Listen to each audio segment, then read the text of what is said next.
Assalamualaikum warahmatullahi wabarakatuh. Kami calon guru penggerak angkatan 10 Kabupaten Polewali Mandar akan melakukan demonstrasi kontekstual modul 2.3 coaching untuk supervisi akademik, terdiri dari pengamat atau observer, coach dan juga coaching. Bersama saya Ajmain Said dari SD Negeri 041 Lemo, dan saya Adlia dari SD 015 Penyaman, dan saya Ruhani dari SD 058 TB. Selamat menyaksikan.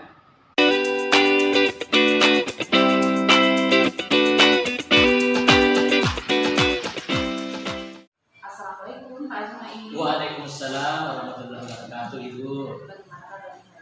Alhamdulillah baik dan sehat, Bu. Sebelum kita melakukan coaching, sebagai awal saya akan memberikan pertanyaan kepada Bapak. Pertama-tama saya akan mendiskusikan rubrik penilaian kita hari ini ya Pak. Pada coaching kita kali ini, coach dan coachee akan saya nilai dan amati sesuai rubrik penilaian. Apakah sudah sesuai dengan alur tirta atau belum? Kemudian bagaimana Bapak akan memberikan pertanyaan berbobot kepada coachee dan juga bagaimana coachee tersebut merespon atau menanggapi pertanyaan dari coachnya.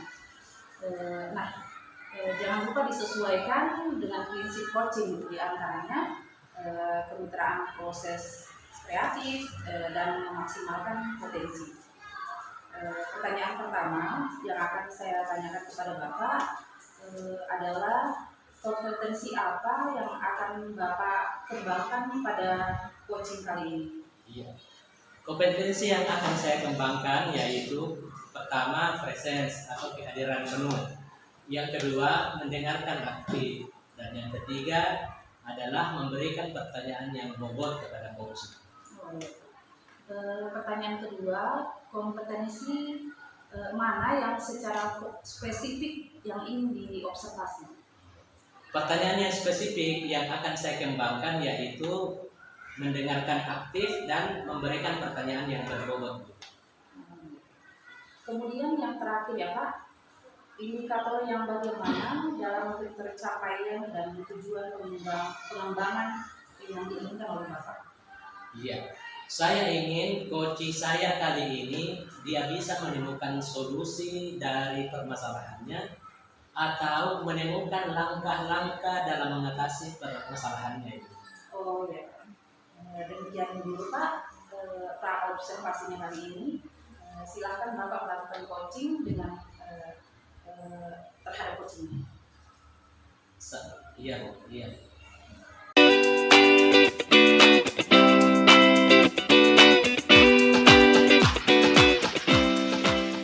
Assalamualaikum Ibu Ruhani. Waalaikumsalam Pak. Apa kabarnya hari ini Pak? Alhamdulillah sehat, Bu. Ibu Ruhani sendiri bagaimana? Saya lihat nampak murung dan sepertinya ada hal yang membebani pikiran Ibu sehingga kurang bersemangat. Benarkah demikian, Bu? Iya begitulah Pak. Betul sekali bahwa hari ini memang saya kurang bersemangat Pak karena memikirkan sesuatu hal. Kira-kira Pak, Bapak ada waktu tidak? Oh iya, tentu saja bisa, Bu. Kebetulan sekarang ini saya lagi punya waktu yang longgar. Kira-kira kalau boleh tahu apa yang mengganggu pikiran Ibu sampai tidak bersemangat begitu? Begini Pak, saya sengaja datang di sini Pak, terus kepada Bapak selaku pengawas pendidikan di sekolah kami Pak. Jadi saya bingung dengan guru-guru, memikirkan guru-guru yang ada di sekolah saya nih Pak. Memangnya ada apa dengan guru-guru di sekolah Ibu? Jadi gini Pak, baru-baru saya melakukan supervisi dari 6 kelas, mulai dari kelas 1 sampai kelas 6. Nah setelah melakukan supervisi itu Pak, saya melihat ternyata masih ada 4 kelas yang di sekolah saya Pak, itu guru-guru saya yang masih melakukan pembelajaran yang tidak berpihak pada murid. Oh begitu. Nah, setelah Ibu melakukan supervisi akademik, ternyata 4 orang guru kelasnya Ibu belum bisa menerapkan pembelajaran yang berpihak kepada murid ya. Memangnya apa sih masalahnya sehingga 4 orang guru kelas tersebut belum bisa menerapkan pembelajaran yang berpihak pada murid? Apakah karena guru-gurunya atau dari muridnya itu sendiri? Iya Pak, jadi sebenarnya di sekolah kami itu rata-rata masih guru-gurunya itu sudah pada berumur Pak, dan mereka itu masih cenderung mengajar dengan cara-cara yang konvensional. Contohnya itu mereka itu masih menggunakan metode yang berpihak metode ceramah, menulis di papan tulis dan mendikte materi Pak. Kemudian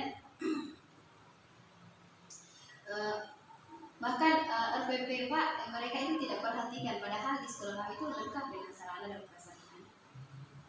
Jadi masalah yang ibu pikirkan dari tadi ini karena guru-guru di sekolah ibu masih menggunakan metode konvensional dan tidak mau mengupgrade metode yang akan digunakan dalam pembelajaran agar proses pembelajaran betul-betul berpihak pada murid ya. Betul sekali Pak, itu yang membuat saya merasa resah selama ini Pak. Nah, lalu bagaimana sikap ibu melihat kondisi tersebut? Apakah diam saja? Tidak Pak, tentu tidak. Saya selalu berpikir bagaimana supaya masalah ini bisa segera teratasi dengan cepat.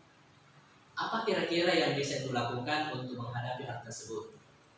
Saya akan menggunakan potensi atau aset yang ada di sekolah kami, di mana ada 2 orang guru di sekolah saya itu yang sudah melakukan pembelajaran yang berpihak pada murid. Nah, mungkin dari situ mereka bisa berkolaborasi dengan rekan sejawatnya, baik secara personal atau mungkin melalui komunitas yang sudah dibentuk di sekolah. Iya, bagus sekali itu idenya Bu.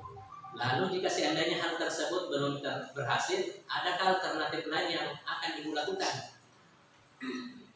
Iya Pak, ada. Saya sebagai selaku kepala sekolah itu akan mengadakan workshop tentang pembelajaran diferensiasi. Nah, dengan menghadirkan narasumber ahli Pak, kemudian sehingga melalui kegiatan tersebut para guru akan aktif dalam bersimulasi, membuat TPP, melakukan praktik mengajar dengan pembelajaran berdiferensiasi. Mantap sekali ya Bu ya. Dengan apa yang akan ibu lakukan. Bahkan ibu sudah memiliki alternatif manakala rencana ibu yang pertama tadi mengalami kendala. Lalu kapan ibu akan melaksanakan rencana yang tadi ibu sampaikan? Insya Allah secepatnya Pak, saya akan sesuaikan jadwal yang ada di sekolah kami bersama dengan rekan-rekan guru, dan semoga minggu ini ya Pak bisa. Kira-kira siapa saja yang akan ibu libatkan untuk mensukseskan yang ibu rencanakan? Tentunya Pak, saya akan melibatkan semua guru-guru yang ada di sekolah kami, ada di guru-guru saya dan yang ada di sekolah saya selaku peserta workshop dan nantinya serta kehadiran penuh dari mereka. Iya, betul sekali ya. Keterlibatan guru-guru di sekolah ibu dan kehadirannya secara penuh akan mensukseskan rencana ibu. Lalu, indikator keberhasilan yang ibu jadikan ukuran dalam mencapai keberhasilan yang ibu rencanakan apa saja? Kalau masalah indikator keberhasilannya, itu ketika semua guru di sekolah kami itu dalam melaksanakan dan menerapkan pembelajaran yang berpihak pada murid. Atau jika tidak, paling tidak bisa bertambahlah setidaknya guru-guru yang bisa menjalankan pembelajaran tersebut. Luar biasa, mantap sekali ya Bu ya rencana ibu dan semoga berhasil. Nah, kira-kira kapan ini targetnya selesai rencana aksinya? Kalau targetnya Pak, insya Allah mungkin minggu depan Pak ya. Jadi saya berharap apa yang saya inginkan semuanya bisa dilaksanakan dengan baik Pak. Amin, amin. Jadi untuk memantau keberhasilan ibu, insya Allah ya minggu depan kita berbincang-bincang lagi ya Bu. Semoga minggu depan Ibu Rohani sudah menyampaikan hasil baik dari apa yang Ibu laksanakan. Jadi bagaimana perasaan Ibu sekarang setelah berbincang-bincang dengan saya? Perasaan saya sekarang Pak, saya merasa lega. Yang tadinya saya bingung memikirkan bagaimana solusi untuk memecahkan masalahnya tadi, namun setelah berbincang dengan Bapak, saya sudah mendapatkan pencerahan banyak dan lebih baik. Yakin lebih baik lagi, dan saya yakin bertindak sesuai dengan apa yang saya rencanakan. Alhamdulillah kalau Ibu sudah mendapatkan pencerahan dari obrolan kita hari ini. Semoga apa yang Ibu rencanakan dapat terlaksana dengan baik dan maksimal. Terima kasih kembali ya Bu. Pak, saya pamit dulu ya Pak. Assalamualaikum warahmatullahi wabarakatuh. Waalaikumsalam warahmatullahi wabarakatuh.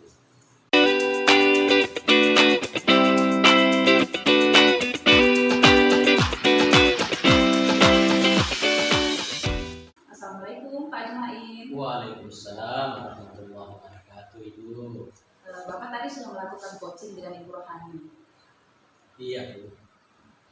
Sebelum penutupannya Pak, saya akan menanyakan beberapa pertanyaan nih pada saat observasi. Yang pertama, apa saja yang sudah dilakukan pada saat coaching terkait indikator ketercapaian yang diinginkan? Iya. Di coaching ini, alhamdulillah saya sudah melakukan sebagaimana yang terdapat pada alur cerita, menanyakan tujuan, ada identifikasi, kemudian rencana aksi dan tanggung jawab, sehingga alur tersebut bisa membantu coaching untuk menceritakan permasalahan dan menemukan solusi serta ide kreatifnya. Oh ya, oke Pak Jumain. Menurut saya sebagai observer, tadi proses coaching dengan Ibu Rohani sudah berjalan dengan baik dan proses alurnya juga sesuai dengan alur kita. Dan Bapak juga sudah berusaha menggali dengan memberi pertanyaan-pertanyaan kepada Bu Rohani sehingga Ibu Rohani bisa menemukan solusi dari permasalahannya. Dan coaching tadi juga sudah dilakukan sesuai prinsip coaching. Pertanyaan terakhir ya Pak, sebelum kita tutup, yaitu kompetensi apa lagi yang ingin dikembangkan berdasarkan hasil melakukan coaching yang barusan dilakukan? Iya. Kompetensi yang ingin saya lakukan yaitu ingin lebih memahami lagi proses cerita itu sendiri, sehingga nantinya saya bisa dan lebih mampu lagi untuk melakukan coaching yang lebih baik lagi.